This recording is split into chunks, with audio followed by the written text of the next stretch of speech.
دەمخۆش تەماشەوانین هێجا ئەس جەمال باتون di bernameya basî roj de li gel be. Serokê Herêma Kurdistanê Mesûd Berzanî sibe bi seredanek fermî diçe Tirkiyê. Li gor daxuyaniya hikûmeta Tirkiye girêdayî vê seredanê Serok Berzanî dê di rojan li Tirkiye be û hevdîtinên bilind li gel berpirsên Tirkiyeyê li dar bixe. Roja yekşemiyê ang û sibe Serokê Herêma Kurdistanê li gel Serokkomarê Tirkiye Recep Tayyip Erdoğan sembolê dicive. Babetên hevdîtina her du serokan li gor ragihandina fermî dê li ser pirsên heremî ang û rojhilata navîn şerê dijî Daeş peywendiyên aborî, enerjî, siyasî yên her du welatan bên gotûbêjkirin. Lê tê çaverêkirin ku pirsa serxwebûna Kurdistanê ku yek ji mijarên serekeyên danûstandinên Serokê Herêma Kurdistanê di hevdîtinên dîplomatîk li konferansa ewleyî ya cîhanî li Münşen her wiha li gel Serokê Fransayê Holand li Parîsê bûn, rojevek giring a di navbêhna Berzanî û Erdoğan de bin. Serok Berzanî roja duşemiyê dê hevdîtinê li gel Serokwezîrê Tirkiyeyê Binalî Yıldırım li dar bixe. Seredana Berzanî li Tirkiye xwedî çi karvedanan li Kurdistanê, Tirkiye û Herêmê ye. Di du hevpeyvinên cuda de di basî roj de em dê bigirin dest. Duyem mêvanê me ji stûdya me ya Diyarbekirê Serokê Komeleya İnisiyatîva Sivîl a pêvajoya çareseriyê Ercan Ezgîn e. Yekem mêvanê me jî stûdya me ya Stenbolê Serokê Şaredariya Sûr a Diyarbekirê siyasetmedar Abdullah Demirbaş e. Dem baş Birêz Demirbaş ez ji wir dest pê bikim Serokê Herêma Kurdistanê piştî hevdîtinên bilind li konferansa ewleyiya cîhanî li Münşen û seredana fermî li Koşka Elîsê bi Serokê Fransayê François Hollande retê Tirkiyeyê. Ger ez bîr û rayên me di çerçeveya karvedana seredana Serok Berzanî de bigirim. Ez silav û rêzê xwe hemû Kurdistaniyan dikim. Di pêşî da televizyona Rûdav peyamnêrê wî Şîfa Gerdî şehîd bûye. Ez di şexsê wî da hemû şehîdê çapemeniya Kurd û Kurdistaniya sersaxî dixwazim û wan bibîr tînim. Bi taybet tabî di rojhelata navîn da gelekê tiştên baş derbas dibin. Di rojhelata navîn da her diçe rola Kurd û Kurdistaniyê aslında derdikeve holekî Kurdistanî ji ber wî jî pêşketina wî dikir. İşte ev temasên li em bêjin Almanya, Fransa, ciyê din jî êdî hêzên navnetewî zanin kî di rojhelata navîn da garantiya aşîtiyê û azadiya gelan û olan û mezheban gelê Kurd û Kurdistanî ne. Aslında di vî alî de em Kurd û Kurdistanî em gerek bixwe bawer bin. Rêveberiya heremên Kurdistanê û gelê Kurdistanê di fikr û reman da her daîm aşîtî û azadî xwestine ji bo hemû gelan û ji bo hemû baweriyan û mezheban. Ji bo wî jî modela Kurd û Kurdistaniyan aslında ji bo rojhelata navîn vekirina pirsgirêkan e. Ji ber wî lazim e Kurd di vî alî da baweriya xwe bikin. Tabî Serok Berzanî van hevdîtinan jî çêkirina wan gelek mühîm e, gelek balkêş e. Lê hevdîtina wî ya Tirkiye jî di vî alî da jî balkêş dikişîne pêvajoya çareseriya Kurdên Bakur jî. Ez dixwazim çend gotin ji ber wî jî bêjim. Yani mana xwe tenî hevdîtina ji bo serxebûna Kurdistanê nine ye. Ez hêvîdarim ev hevdîtin bibe sebebê hemû siyaseta Tirkiye azadiya wî û aşîtiya wî. Yani daxuyaniya Serok Berzanî ji bo berdana Birêz Hevserokê HDP Selahattin Demirtaş û hemû parlamenteran tiştekî girîng e. Lê bi serê xwe tenî çareser nine. Ji ber çi? Ji ber çi Birêz Selahattin Demirtaş û hevalê wî û parlamenterê wî, serokşaredarê wî çima ji hatine girtine girtîgehan û ji wezîfe hatine avêt. Sebeb siyaseta demokratîk di Tirkiyeyê ser azadî û aşîtiyê nameşe. Devleta Tirk di vî pêvajoya dawiya da ji Kurd û Kurdistaniyan da fatsandina siyaseta demokratîk kir. Ji ber wî ev bank bixwe gelek giring e ama bi serê xwe ne tenîke. Ez hêvîdarim ev bank ciyê xwe bibîne û bibe sedema pêşketina siyaseta demokratîk. بله Ji ber wî pir giring e. Duhemîn, کک عبدالله em hemû ترکیه Kurdistanî- دوارین جدا ده در روشا سیاسیا هرمی ده نها بر براستیا کرد re ber biçafte. Bi taybetî rola pêşmerge, rola herêma Kurdistanê, rola Berzanî, gero ev yek di bijardeyê heremê ê rojhilata navîn de li ber Tirkiye rêk venakê û nêzîkahiyek zêdetir li gel rastiya Kurd bide pêş xwe. Em vî tiştî bibînin. Binêrin li Başûrê Kurdistanê, li Rojavayê Kurdistanê, ji bo çareserkirina Rojava, Sûriye, Iraqê jî hemû dibînin ki û Tirkiye jî, bi taybet Îranê jî rola Kurda êdî dinya dîtiye. Em biyazanibin. Rola pêşmerge, rola gerîla, rola YPG êdî herkes dîtiye. Lê gerek lazim e em êdî hevdû bibînin. Ji ber wî banga min bi taybet jî Serok Barzanî ew e ki em vî rola xwe ji dinyayê ra bêjin ki win pirsgirêkê rojhelata navîn ancak bi fikr û reman û bîrdoziya Kurd û Kurdistaniya bikin. Çünkü Kurd û Kurdistanî tu car rasîst ninin, nîjatperest ninin. Li hemberî olan û mezheban. Kurd li hemberî hemû olan rêz nîşandaye. Hemû mezheba rêz nîşandaye. Hemû baweriyan, hemû gela rêz nîşandaye. Em dibînin ki pirsgirêka rojhelata navîn ser du esasî diçe.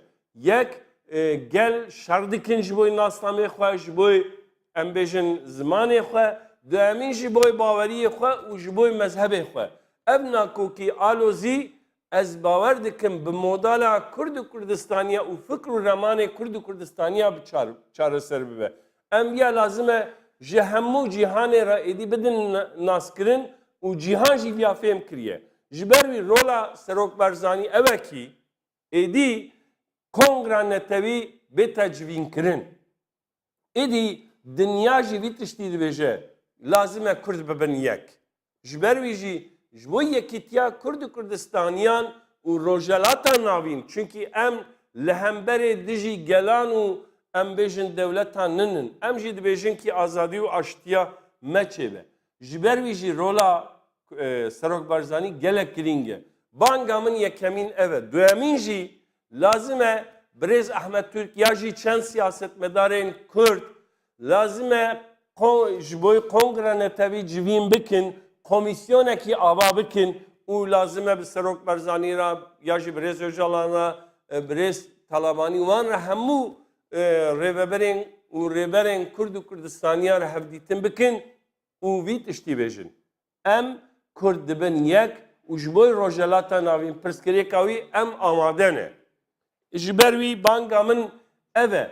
Sêyemîn jî Birêz Serok Barzanî lazim e ji bo pêvajoya çareseriyê hatiye xitmandin wek kilîtekî girîng bilîze.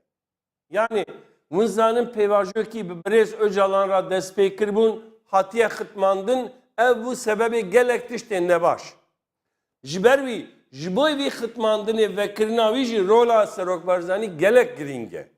بله کک عبدالله گرم ورن وی بابتا نافبینا هفدیتنین سروک هرما کردستانی لگل سروک هماری ترکی چند بابتین گوهاتینه دست نشانکرین هنر لی یکم بابتا گولی لسر بی آخفتن شریل دجی داعشیه هر وها سروک برزانی گلک جارا افتشتانی زمان کو پشتی داعشی وی چی ببی ویزیونا برزانی دوی بابتی ده گلکی زلاله هم جی ولاتین هرمی را هم جی ولاتین جهانی را کو روشا هرمی پشتی داعشی دوی نوکی روشا هرمی یا بری داعشی بی گر ام خوندنا ویزیونا برزانی بگرنه دستا و هلوستین ترکیه بگرنه دستا تو نزیکه هایی که دوی بابتی ده دکاری رو بده گلو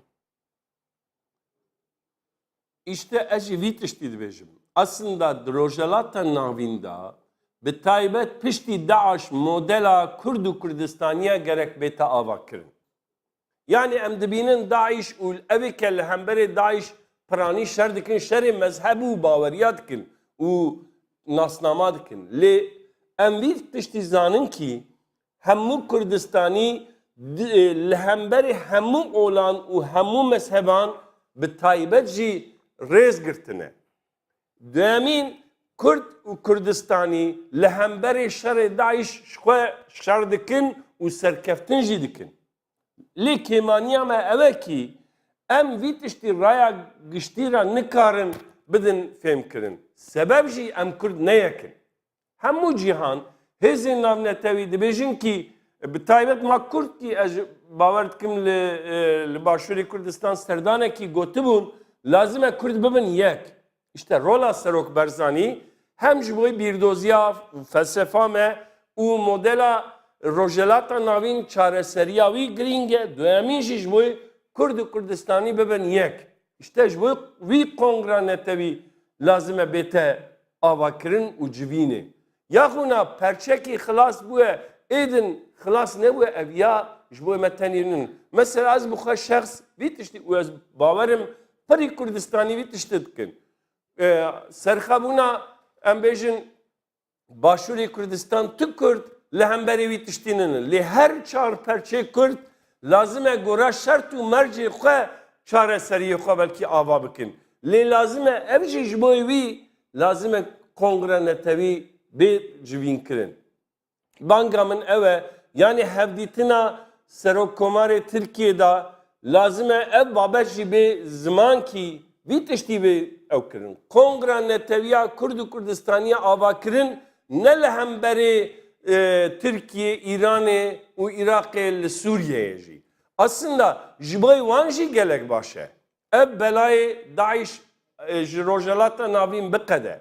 Êdî nîjatperestî ya jî li hemberê olan van şeran biqede kilît û vekirina vî çareseriyê Kurdin, Kurdistanê. Belê. Kek Abdullah di medya Türkiye îrode bi awayekî berfere seredana fermî ya ku Serokê Herêma Kurdistanê ku lê li Tirkiyeyê bike tê gotû bêşkirin. Yek ji babetên ku medya Tirk digirê dest her wiha di ragihandina fermî ya hikûmeta Tirkiyeyê ji bo seredana Serokê Herêma Kurdistanê hatî destnîşankirin jî ew bû ku operasyona Reqa û rewşa Tirkiyeyê li Sûriyeyê jî wê bête girtina dest. Niha Serokê Herêma Kurdistanê di hemî daxuyaniyên xwe de girêdayî Sûriyê, girêdayî Rojavayê Kurdistanê vîzyona xwe bi awayekî gelekî zelal diyar kiriye got Kurd li Rojavayê Kurdistanê divê statûyekê wer bigirin. Her çend rexne li siyaseta peyê de li Rojavayê Kurdistanê tê kirin jî ku siyaseta bi tekane bi yekrêxistin bi rêvebirin jî tê kirin jî lê rewşa statûya Kurdistanê bi awayekî pirreng gelek cara jaliyê Herêma Kurdistanê ve hatiye ziman. Gelo di rewşa Sûriyeyê de dikarê Tirkiye statûya Rojavayê Kurdistanê bipejirîne. Pirsa min ji we ev e. Ez vî tiştî bêjim. Lazim e Kurdên Rojava jî êdî bibin xwediyê statûkî. Lazim e êdî Kurdên Rojava di hêzên namnetewî da gerek ciyê xwe bigirin. Mesela lazim e civînê Cenewre da hêzên em bêjin Rojavayî li wê derê li masêbana. Bi taybet di vî alî de jî rola Serok Barzanî girîng e. Em vî tiştî bêjin. Em hemû perçên Kurdistaniyê da pirdengî û pirrengî lazim e em biparêzînin. Em bêjin li perçekî bêjin pirdengî û pirrengî bira hebe lê perçekî din da tenî dengê min hebe ew jî ne rast e. Lazim e wî hemû Kurd û Kurdistanî stratejiya xwe ya netewî bêjin aboriya xwe ya netewî, nêrînê xwe ya netewî û xetên sorên hevpar lazim e diyar bikin. İşte Xetên sorên hevpar dikarin çi bin birêz demîr baş? Dibe ki Belê. yek lazim e em pîrozkirina رومتê me netewî lazim e xeta me ya sor be. Duemîn lazim e birakujî êdî xeta sor be. Êdî vî tiştî em bêjin. Dibekî hemû Kurd ne wek hevdû bifikirin. û ev ne lazim e jî. û di dinyayê de tu cîkî de tune ye netewkî bi yek fikr û remane. Ji ber wî dibe nakokiyê alozî û rexnê me hebin ne hevdû. Lê ev nebe sebebê bêrîzbûna me hemû û şerê me. Lazim e em vî tiştî dibe em têkiliyê xwe bi dewletan re jî deynin. Yani em bêjin hêzên navnetewî ra ya jî hêzên Tirkiyê ra, Iraqê ra, Sûriyê ra, İranê ra dewletê wan ra têkiliyê me gelek girîng in. Lazim e hebe jî. Lê vî tiştî de xeta me ya sor Kurd û Kurdistanî ye. Yani em tu cara berjewendiyê xwe kesayetî na lê berjewendiyê xwe gelî ya jî netewî biparêzînin. Ji ber wî jî işte rola serokberzanî dîrokî ye. Sed sala 21 da em vî tiştî karin bêjin. Di rojhelata navîn da firseta dîrokî ketiye destê Kurda. Kurd tu car nikarin vî tiştî bêjin kî ez nakim. Ya ew kême, ev ya filana bêvane êdî tu bihanetine. Lazim em hemû tev da vî tiştî zanibin. Em vî firseta dîrokî gerek bînin jî. Îro em ji bav û bapûrê xwe em hesab dipirsin. Dibêjin we çima mafê me negirt, we azadiya me ava nekir. Lê sibê nebiyê me tu ji hemû serok û rêberên Kurd û Kurdistaniyê hesab bipirsin. Ji ber wî rola me dîrokî ye. Êdî tu lüksa me tineyekî em bêjin wela min dixwest filan kes naxwaze. Lê gerek wê çaxê herkes me bipirse me çiqa kir. Ji ber wî ez banga xwe dîsa dibêjim. Hatina serokbarzanî bi taybet pir girîng e. Yek, ji bo hevdîtinê serokkomar da ev pêvajoya çareserî xitimiye belkî vebe. Duemîn siyaseta demokratîk xitimiye belkî gotinê wî bangê wî ciyê xwe bibîne û birêz Selahattin Demirtaş û hevalê wî bên berdanê û siyasetekî nû dest pê ke. Hemû hevalê wan. Sêmîn lazim e êdî li hemberê Daîş herkes fêm bike kî êdî Kurd, Kurdistanî bi modela xwe û bi rêveberiya xwe jî û fikr û remanê xwe jî hene. Sêmîn vî tiştî gerek em zanibin. Kurd û Kurdistanî ne dijî sîstemanin ya jî em bêjin dewletanin. Em vî tiştî dibêjin. Em neyarê tu gelaninin, neyarê tu baweriyaninin, neyarê tu mezhebaninin. Em bi hêzên navnetewî ra dixwazin rojhelata navîn da îstikrar hebe. û kilîta îstikrarê jî destê Kurda da ye. Kek Abdullah berî seredana xwe ya Tirkiyê Serokê Herêma Kurdistanê di hevpeyvîneke bi rojnameya Almanî Frankfurtê Allgemeine Zeitung re diyar kir ku li Tirkiyê ji bo ku pêvajoya çareseriyê bi taybetî girêdayî pirsa Bakurê Kurdistanê bête bi rêvebirin hevserokê Partiya Demokrasiya Gelan Selahattin Demirtaş û parlamenterên din bêne berdan. Te gelek jara di axaftina xwe de ev yekanî ziman. Birêz Berzanî berî ku seredana Tirkiyeyê bike ev yek da anî ziman yên weke sinyalekî ji bo seredana xwe ya Tirkiyeyê. Gelo pêşewazîkirina Tirkiyeyê ji bo daxwaza Serokê Herêma Kurdistanê dikare çi bêlgora bîrûbaweriyat? Aslında serokbarzanî vî peyama wî du alî mirov gerek fêm bike. Yek, ji bo siyaseta Kurd û Kurdistaniya pêşkeve lê herî tiştî jî ez bawer dikim ji bo dewleta Tirk tiştekî baş e. Aslında serokberzanî ji Tirkiye ra vî tiştî dibêje. Win bi Kurdara çareseriyê bikin ji bo wî tip rojhelata navîn da rola Tirkiye jî pêşkeve. Eger serokkomarê Tirkiye jî vî peyamê girtibe ez bawerim vî peyamê ti ciyê xwe bibîne. Yani em vî tiştî bêjin. Siyaseta Tirkiye da demokrasî pêşkeve, azadî pêşkeve. Em bêjin van tiştekê nebaşin. Makazagonê wan, kanûnê wan, em bêjin vana bêtin rakirin û û tiştekî demokratîk bê avakirin, ez bawerim rojelata navîn da bi Kurdara seretayî dewleta Tirk wê çaxirî rolekî herî girîng digire. Yani demokrasiya avakirina rojelata navîn da Kurd û Tirk di dîrokê da cara çaremîne tu wê çaxê îttifaka xwe ya dîrokî bikin. Başa Yani Birêz Demirbaş hala aliyekî Serokê Herêma Kurdistanê ev daxwazên xwe van vîzyonê xwe aniya ziman.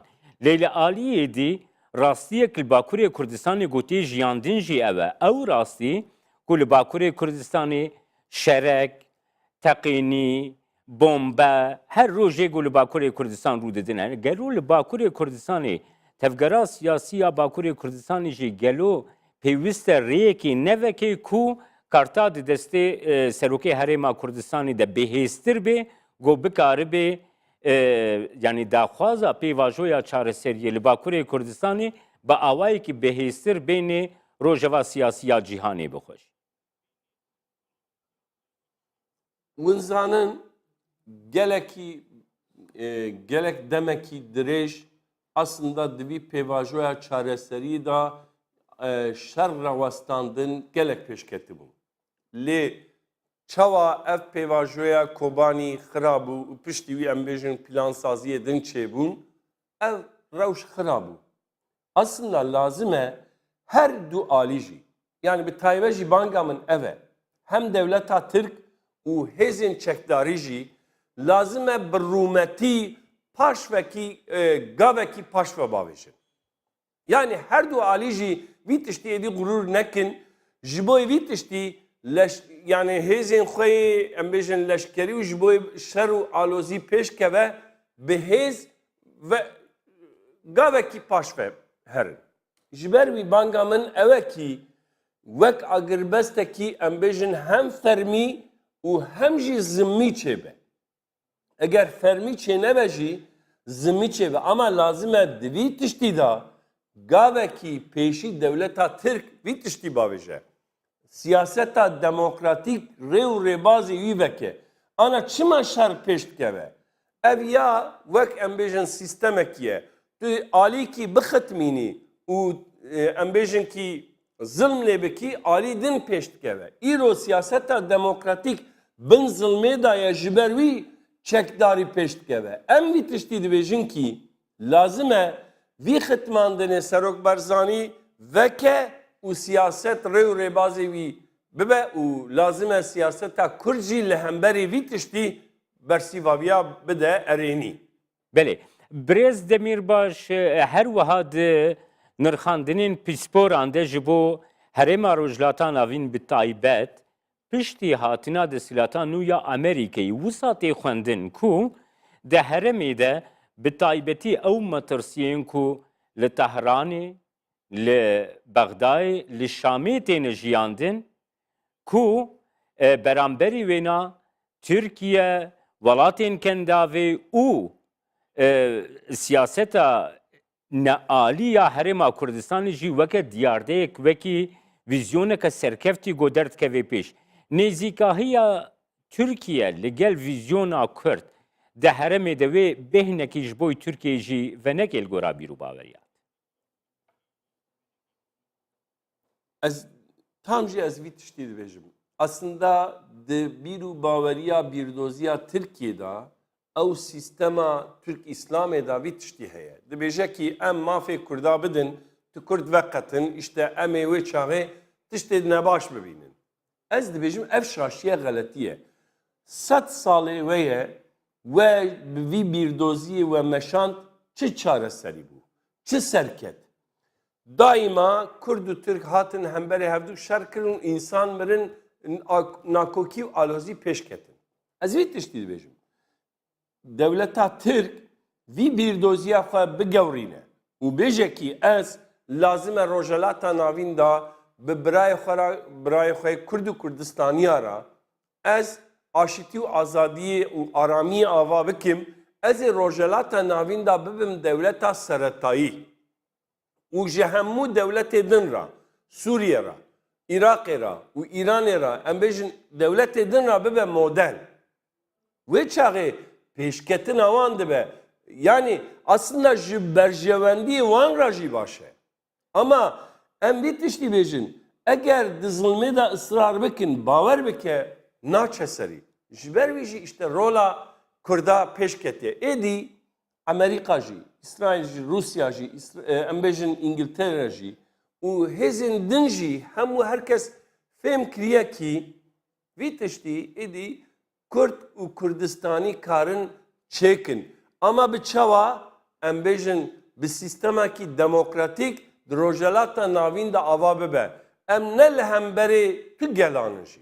Bira ev ya rind bê fêm kirin. Em dibêjin ki devleta Tirk jî bibe demokratîk. Wê çaxê bi Kurdara jî hevdîtinê xwe, hevgirtinê xwe zêde bike ji bo wî jî baş e. Birêz Demirbaş ger ez verme pirsa xwe dawî her tiştî baş e. helkeftinên Serok Barzanî di qada dîplomatîk de. Di qada bilind a dîplomatîk de. Ku vîzyona serxwebûna Kurdistanê îro rojevekî herî giring an van danûsandinên dîplomatîk e.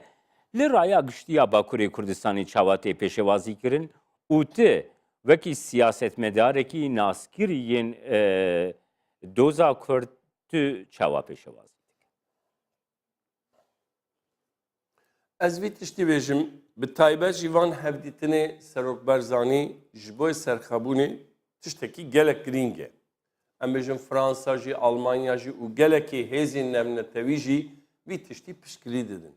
Lê lazim e em Kurd jî vî tiştî bikin. Yekîtiya xwe jî ava bikin. Yani tenî serxwebûna perçekî em bêjin têr nake.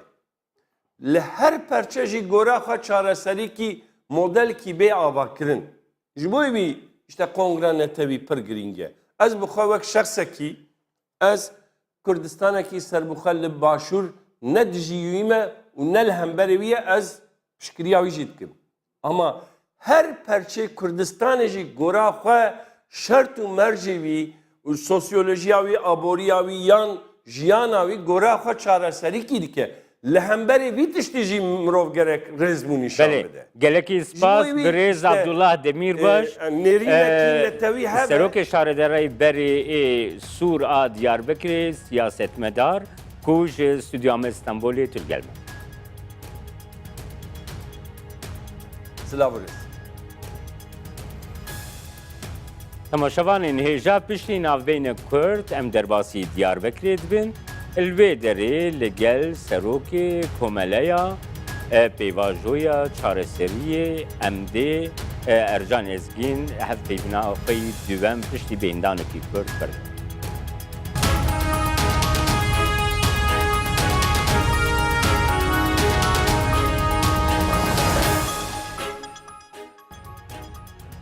Carek din silav temaşevanên hêja ji Stenbolê em derbasî Diyarbekirê dibin. Li Diyarbekirê mêvanê me Serokê Komeleya İnisiyatîva Sivîl a Pêvajoya Çareseriyê Ercan Ezgîn e. Birêz Ezgîn ez bi wê dest pê bikim. Serokê Herêma Kurdistanê Mesûd Barzanî siba seredana Tirkiyeyê dike li wê derê siba her wiha bi Serokkomar Erdogan re dicive. Li Herêmê, li Diyarbekirê, li Bakurê Kurdistanê, li medyayê li bave û wekî Komeleya İnisiyatîva Pêvajoya Çareseriyê ev pêşewazîkirina seredana Serokê Herêma Kurdistanê karvedanên wê çawan e. Şeba bixêr be. Ez pêşiya de bêjim kurmanciya min a kurmanciya bavû kalê min e ne akademîk be. Belê fermû. Sibê bixêr Serokê Herêma Kurdistanê Birêz Barzanî ew ê li Tirkiye be. Ew ê bû Serokkomarê Tirkiye Birêz Erdogan û Serok Wezîrê Tirkiye Birêz Binanî Yildirim ew ê axaftina wan hevdîtina wan hebe. Çavê me Kurdê li Tirkiye dilê me buwan e. Em Birêz Serok Barzanî em hes dikin. Merivkî camêrkî baş e, mêrxwas e, dîndar e, esîl e, kêfa me pir jê tê. Ana tiştê em zanin ev axaftina sibê ew Serokkomar Recep Tayyip Erdogan û Serok Barzanî سر ماسه سه مجاره گرینگ هنن مجاره یکی اپراسیونا موسوله از آوا تخمین دکم آوا سر داعشه مجاره دو اجی مثلا شنگاله مجاره سیاجی و هر تیسا او گرینگا پرسکرگا قمپا باشیخا ایجا راستی ترکیه لکردستان خوش میزد که نو زمان 15 سال بره 20 سال بره او سورنه ترکیه و آلی کردستان عراق نوک بره قدیا وش خون برجه سورن تنه بو yani آلو ترکو کردا سورنا سیستمی بو نوا گل اب 1000 سال گل ترکو گل کرد بهافرانن نوا ترکیه جی دروا ترکیه جی اب نزه 100 سال بره اب سینور نوا مدا چیکرن تیلا نوا مدا خستن اما وان سینورا yani براتیا ما دوستیا ما اولتیا ما نقدن جی ام مربی هفن ام دوستی هفن ام پسمامی هفن کرده عراق کرده سوریه کرده ترکیه و بله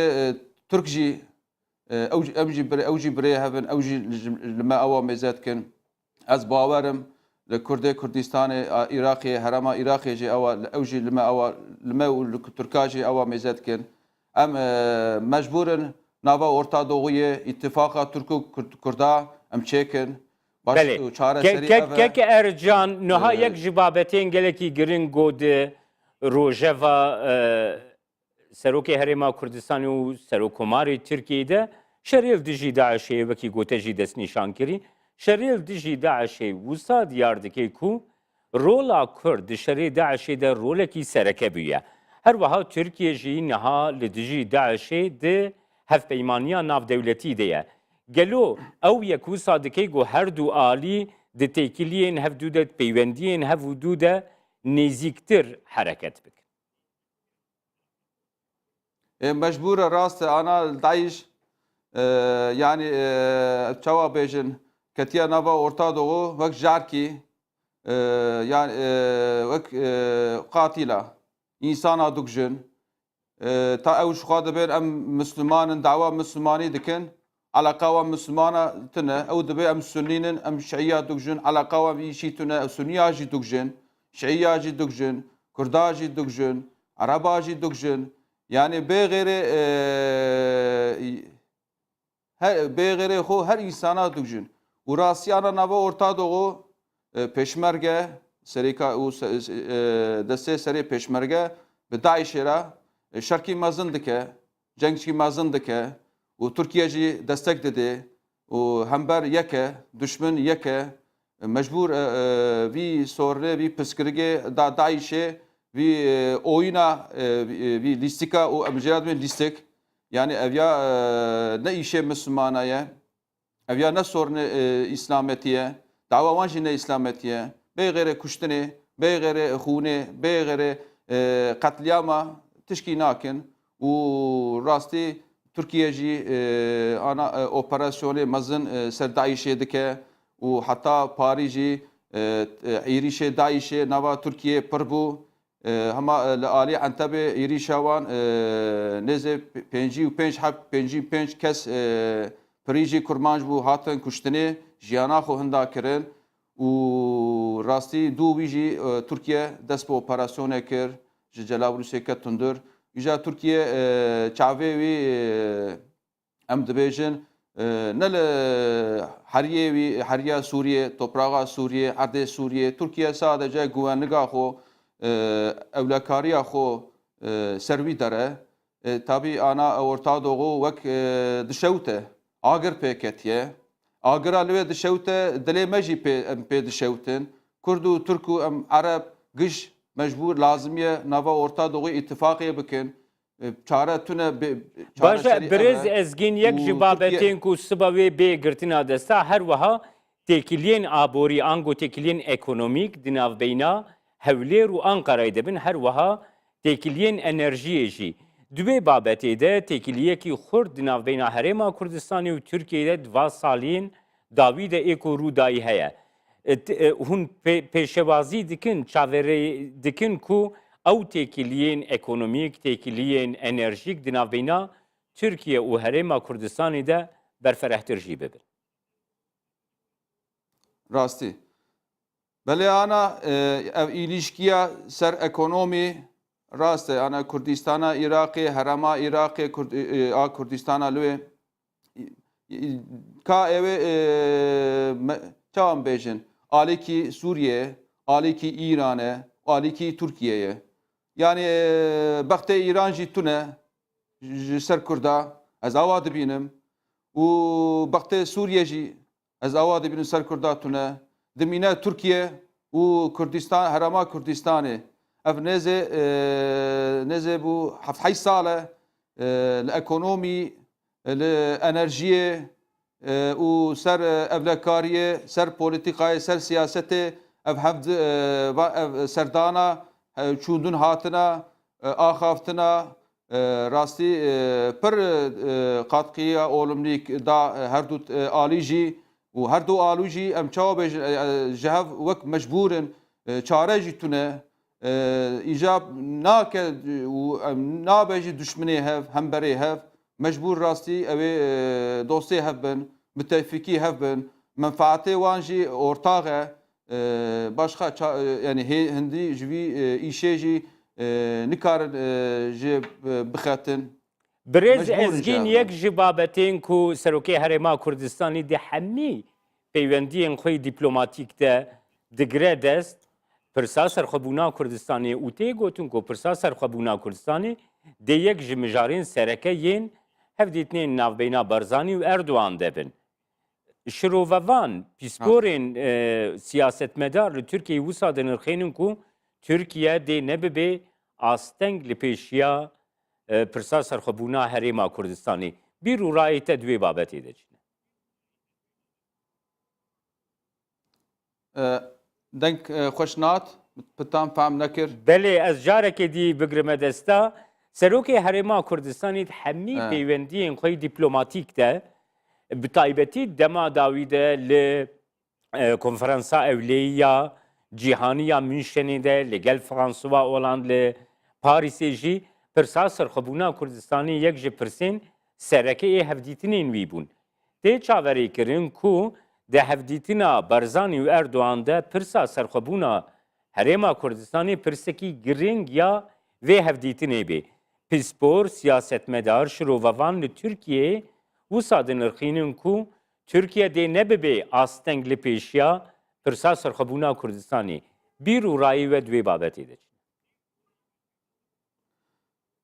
Yani Türkiye ne Türkiye habereye az باور دکم آزادیا کردستانا حرم عراق وقت ورا میدان اوی ترکیه دستک بده اوی ترکیه بر نسکنه تایی بره دگو چizgiye sor دگو قرمزی çizgi و تشته نخوش دگوتن او دولتا بریا ترکیه سیستما بریا ترکیه گرو آنا دولتا آنا از باورم اوی وقتا ortamavi چه و دستگاه جنوا دنیا هبه و ترکیه جی از باورم اوی دستک بده جبو هرم آزادیا کردستان عراقی و دستگاه جی اکونومیه جی انرژیه جی عسكر جی سلاح او چه هبه اوی از تخمین از اوا تخمین دکم اوی بر نسکنه اوی انگل نبه برز ازگین ناوی کوملیا و ناوی کی گلکی خوش ناوی کوملیا و کوملیا اینسیاتیوا سیویل آ پیواژویا چارەسەریه.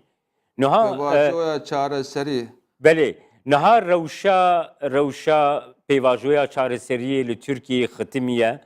سروکی هرما کردستانی بری کوبری ترکیه ده هفپیونه خوده لگل فرانکفورت آلگماینت سایتونگ دیار کرکو داخواز دکن پیواژویا چارەسەریه ل ترکیه دیسه دست پی بکی. yani وکی کومله bir rayı ve dve babeti de çine gelo پیواژویا چارەسەریه Türkiye hükümeta Türkiye amadeye dise دەست پێ بکەی حەولدان خابات ji بۆی دەستپێکردنا پێواژوەیە چارەسەریە دیسە لە تورکیا هەنە Anam rastî xeber dir pêvajoya çareserê sal 2013 dest pê kir li Tirkiyê. Destega qatqiya Serok Barzanî jî pir bû. Ev ya keskî nikare înkar bike. û ev proje jî projekî mezin bû. Ne ji bo kurmancê gelê Kurdê Tirkiye hemî Kurdê Kurdistanê gişa bû. Rastî me pir destek da em pir sersekinîn de wî çaxê xweş bû nêzê salkî sal û salkî zêdetir jî zemankî bomba neteqandin operasyon neçêdibûn ê zerê çiyê jî ê şeher jî esker jî nedatin kuştin însan nedimiriyan yani wek digo firsatê 100 salê carkî datbû hat pêşe me îcar rastî Serokkomarê Tirkiye Recep Tayyip Erdogan jî rîskekî mezin girt. Ev pirsigirik ne pirsigirikî piçûk bû. Ê ji heta rahmetli Turgut Özal em tê giştê bîra me. Xeberdana wî bile qedexe bû. Ez bawerim Turgut Özal rahmetli ser vî mesela Kurda hat kuştinê. û wexta vî îşê jî teyî Recep Tayyip Erdogan got ez canê xwe dilê xwe dikim nava vî destê xwe dikim binê vî kevirê û agir be jî ez bişewtûm jî gerekî vî meselê ez hal bikim vî meselê em jê ortê rakin mesela Kurdan. Rastî ev 10 sal berê em ditirsiyan em bêjin em Kurdin. Em televizyonê Kurda tinebû, radyoya Kurda tinebû, pirtûkê wan, gazetê wan Kurda tinebû, sıkıntiyê me, sornê me pir bû, zulüm pir bû, kuştin hebû, operasyon hebû, gundê me çiyê me, darê me, bostanê me datin şewtandandin û pir zulüm hebû. Yani em giş we jî dî me jî dî. Îca pêvajoya çareserî wexta xweş diçûn tê ev hilbijartina 2015 dû wî jev qetiya. Tê wexta seçima Serok Komala Recep Tayyip Erdogan rastî HDP derket meydanê got em ê te nekin serok. Ev siyasetkî rast nebû. Çima nebû? Ana vî mesela Kurd û Kurdistana ê gela giş ew ê kî çareserî bîne Recep Tayyip Erdogan.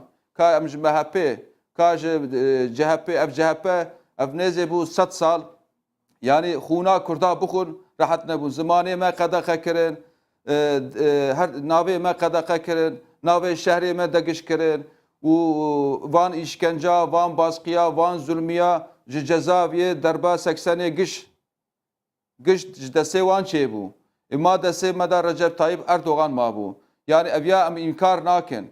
Ha her tiştê me çawa dibêjin yani dor tortûk nebû. Sıkıntiyê me, sornê me, pirsgirêkê me hebû. Wexta pêvajoya çareserî jî hebû. Belê wexta dû seçima 2015 û we me giştî û teqandin hêrîş pir bû û li ji Sûriyê kek ezgîn kek ercan ez werme pirsa xwe dawî Siba Serokê Herêma Kurdistanê tê Tirkiyeyê di rojal Tirkiyeyê dimêne di destpêka axaftiname de te jî diyar kir ku dê li gel Erdogan li gel Binalî Yıldırım bicive gelo hêviyê we weke komeleya sivîl komeleyeke înisiyatîv a pêvajoya çareseriyê li ev seredan dê bandoreke xwe erênî li Tirkiyeyê hebe û li Tirkiye jî pêvajoyekî çareseriyê ku bikaribê dest pê bike û qatqiyê Serokê Herêma Kurdistanê piştgiriya wî di vê babetê de ger ez nirxandina wê da wî di vê babetê de bikirme dest. Hêviya me ev xûn, ev şer, ev kuştin bira biqede. Rastî Tirkiye ne düşmanê Kurda ye. Nebû jî. Wexta mesela Kobanî me giştî. Nêzê 2000 însan pirî hatin Tirkiye û hinkî jî hat Herêma Kurdistanê Iraqê.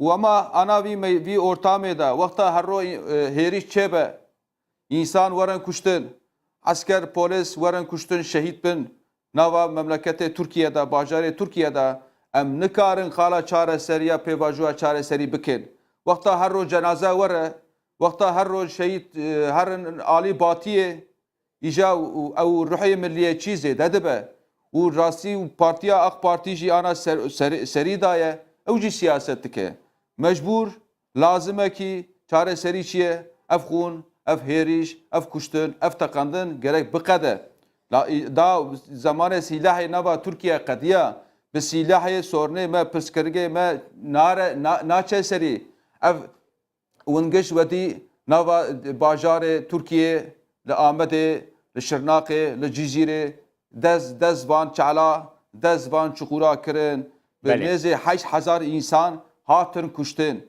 ka çareserî bû nebû ew jî hatin kuştin esker polis jî hatin kuştin nêzê 400,000 kurmanc li memleketê xwe li bajarê xwe bû wek mültecî bû wek mültecî îja vî ortama anê şerkî mezin heye em giş dibînin wî şerê jî heta wexta vî şerê neqede jî wallahî çareserî pêvajoya çareserî û nemumkin e Belê gelekî spas birêz Ercan Ezgîn Serokê Komeleya İnisiyatîva Sivîl a pêvajoya çareserî ku ji stûdyoya me Diyarbekirê tûl gelme.